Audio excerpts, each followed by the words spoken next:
Welcome back, everyone. Ready for another deep dive? Absolutely. Always excited to dig into these important topics. Well, today we're picking up where we left off last time. Ah, yes. You mean our conversation about ovarian reserves? Exactly. We got such great feedback from that one, so we're going even deeper into fertility this time. Sounds great. What are we looking at today? We're using an article from ovu.com called When Should I Get Tested for Infertility? Okay, a classic question. Lots of people probably wondering about that. Yeah, and I think this article does a really good job of breaking it all down, sort of demystifying the whole process. You know what I mean? Definitely. Fertility can feel like this big, mysterious thing, but like you said, it doesn't have to be. Right. And one thing that really jumped out at me from this OVU article is just how common infertility actually is. Oh, yeah, it's way more common than most people think, right? Way more. They say 1 in 10 couples experience infertility every year. Wow, that's huge. I know. And even more interesting, a good chunk of those cases are considered unexplained infertility, meaning they can't pinpoint the exact cause. Yeah, that must be incredibly frustrating. To be struggling, but not know why. I can imagine. But there's good news, too, because even in those unexplained cases, the article talks about all sorts of treatment options. That's right. There's a whole spectrum of treatments out there, from low tech to high tech. There's hope for a lot of people. And that's what's so important to remember. Okay, so the article goes on to list some common signs of infertility. It's really helpful because sometimes those signs can be subtle and easily missed. Yeah, and it's different for men and women, right? Right. So for women, irregular periods are a big one. Pretty obvious, maybe. But did you know things like unusual hair growth or even loss of smell can be linked to infertility too? Wow, I didn't realize that about the loss of smell. The body is so fascinating, isn't it? It's all connected. It really is. Now, for men, some things to look out for are difficulty with erections or changes in ejaculation. Makes sense. And again, these things might not always be super obvious, but it's worth paying attention to any changes in your body, right? Exactly. So let's say you've noticed a few of these signs and you're starting to think maybe you should get checked out. What happens next? Well, that's where the fertility checkup comes in. Well, And the article does a nice job of outlining that whole process. It can seem daunting at first, yeah. but really it's just a series of steps. Okay, so break it down for us. What's the first step?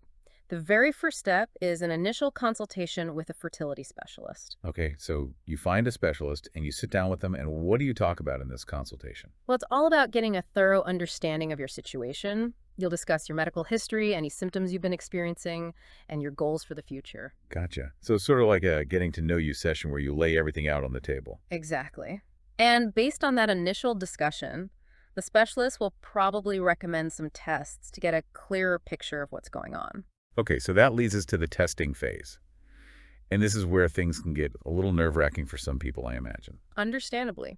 But it's so important to remember that these tests are designed to help you, to give you the information you need to move forward. Right. So let's talk about what these tests actually involve. What kind of tests are we looking at? Well, it depends on whether you're male or female. Okay, so let's start with the tests for women. What are some of the common ones? One of the first steps is usually hormone testing. Okay, and what exactly does hormone testing tell us?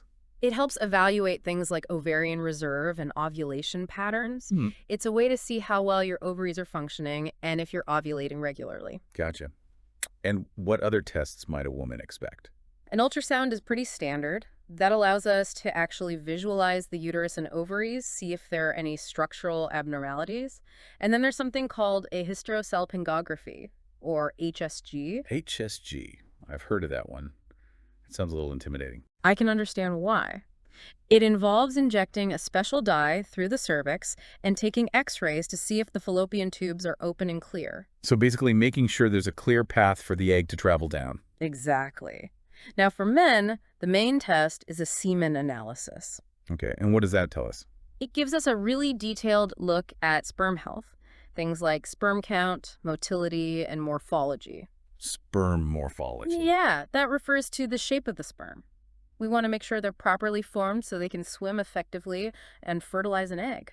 Fascinating. So both partners go through their own set of tests, and then what? Well, the next step is another consultation with your doctor to go over the results. That must be a pretty big meeting, getting those results and talking about what they mean. It is, and this is where the real decision-making starts to happen. Right, because based on the results of the tests, You and your doctor can start to figure out what the best next steps are. Exactly. And that might involve treatment, or it might involve further testing, or even a second opinion. The OVU article really stresses the importance of finding a qualified fertility specialist and feeling comfortable with them.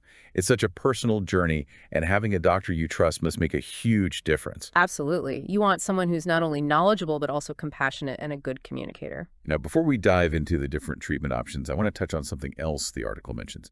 Age, specifically for women. Why is the age of 35 considered such a milestone?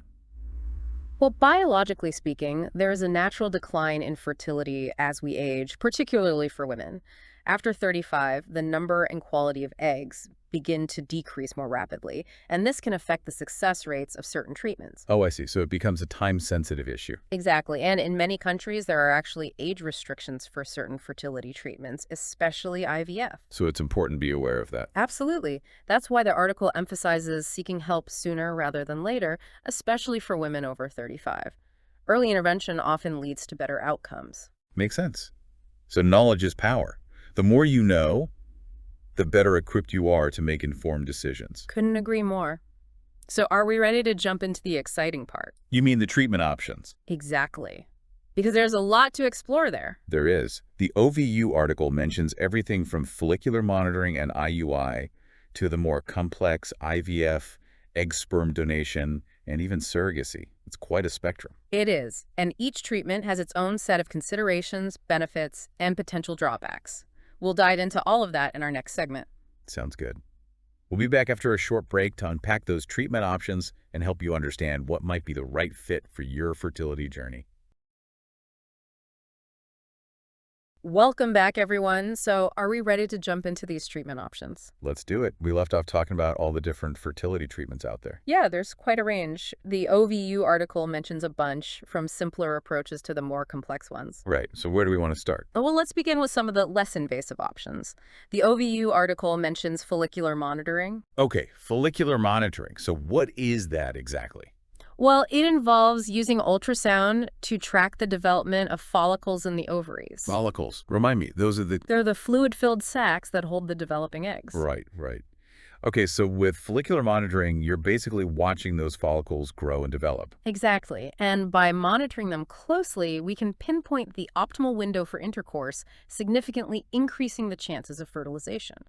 So for couples trying to conceive naturally, this could be a really helpful tool. It can be. It takes some of the guesswork out of timing, which can be a big stress reliever for a lot of couples. Definitely.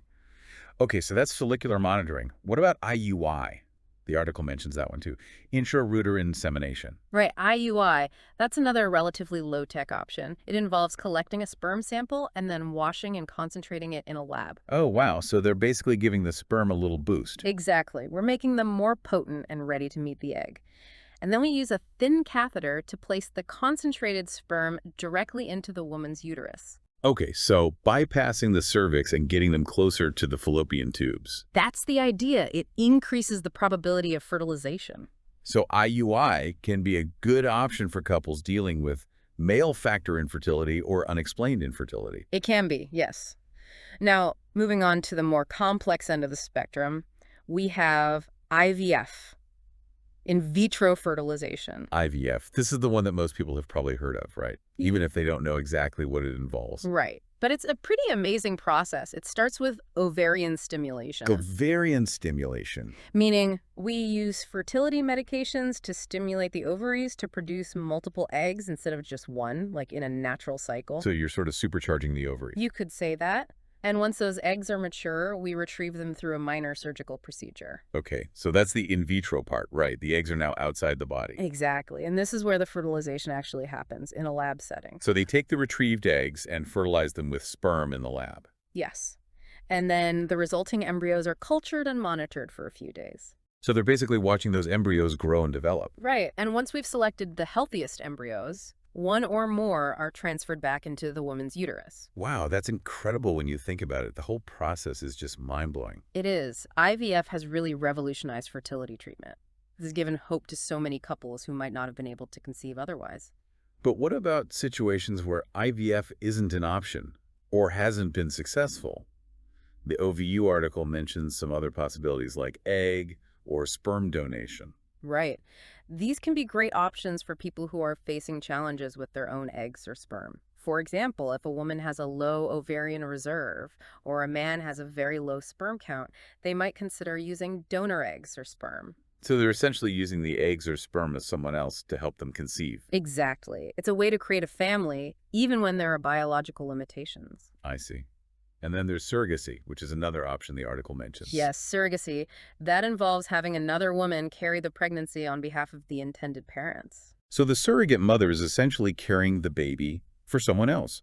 That's right. It's a complex process, both legally and emotionally, but it can be a wonderful option for people who aren't able to carry a pregnancy themselves. So we've got IVF, egg sperm donation, surrogacy. It's amazing how many different options there are now. It is. And it's important to remember that this is just a brief overview. Each of these treatments has its own nuances and considerations. We'd need a whole other deep dive to really unpack each one. Huh, maybe we will. But for now, I think we've given our listeners a pretty good sense of the landscape. The OVU article also touches on fertility preservation, which I think is worth mentioning. Absolutely. Fertility preservation is becoming more and more common, especially as people are choosing to delay parenthood for various reasons. Right, so what exactly does fertility preservation involve? Well, the most common methods are egg freezing and sperm freezing. It's basically a way to preserve your fertility for the future. So you can freeze your eggs or sperm when you're younger, and then use them later on if you decide to have children. Exactly. It's a great option for people who are facing medical treatments that could affect their fertility, like chemotherapy or radiation. And it's also becoming popular among people who simply want to have more control over their reproductive timeline. Right. So maybe you're not ready to start a family right now, but you want to keep the option open for the future. Fertility preservation gives you that flexibility. It does, and it's really empowering for a lot of people. So we've covered a lot of ground here, from follicular monitoring and IUI to IVF, egg sperm donation, surrogacy, and fertility preservation. It's clear that there's no one-size-fits-all approach to fertility treatment. Exactly. The best option really depends on your individual circumstances and goals, and that's why it's so important to talk to a qualified fertility specialist. So they can help you navigate all these options and figure out what's right for you. Absolutely. They can provide personalized guidance and support every step of the way. Wow, so much to take in, right? All these different treatments. It's pretty amazing. It is, and I think sometimes just understanding the options can be a huge relief for people, Oh, totally. It can feel overwhelming at first, all this information about fertility. Yeah. But like you said, just knowing what's out there is a good starting point. Exactly, and that's what we're hoping to do with this deep dive, is to empower people with knowledge, because knowledge really is power, especially when it comes to something as personal as fertility. So true. And speaking of knowledge, let's do a quick recap of some key takeaways from the OVU article. Okay, sounds good. What are some of the big ones that stood out to you? Well, first off, just the fact that infertility is way more common than most people realize. The OVU article said 1 in 10 couples face it every year. That's a lot of people. Right, and it's not something anyone should be ashamed of. It happens, and thankfully there are resources and treatments available. Exactly. And speaking of treatments, it's really amazing to see how many different options there are now. From the simpler approaches like follicular monitoring and IUI, all the way to IVF, egg sperm donation, and surrogacy. It's pretty remarkable what science can do these days, isn't it? There's hope for so many people who might have thought conceiving was impossible. Right. And the OVU article did a great job of explaining each of those treatments in a way that's easy to understand. Definitely. And they also emphasize the importance of finding a qualified fertility specialist, someone you feel comfortable with and who can guide you through the process. Because let's face it, this whole journey can be pretty emotional. It can be, yeah. So having a doctor you trust and can open up to makes a world of difference. Totally. So to wrap things up, what would you say is the most important takeaway for our listeners? That's a good question. I guess I would say if you're struggling with fertility or even just thinking about it, don't be afraid to reach out for help. There are so many resources available and amazing people who can help you on your journey. Beautifully said. And to all our listeners, we hope you found this deep dive helpful and maybe even a little bit inspiring. Remember, knowledge is power, and you're not alone on this path. Thanks for joining us, and we'll see you next time for another deep dive.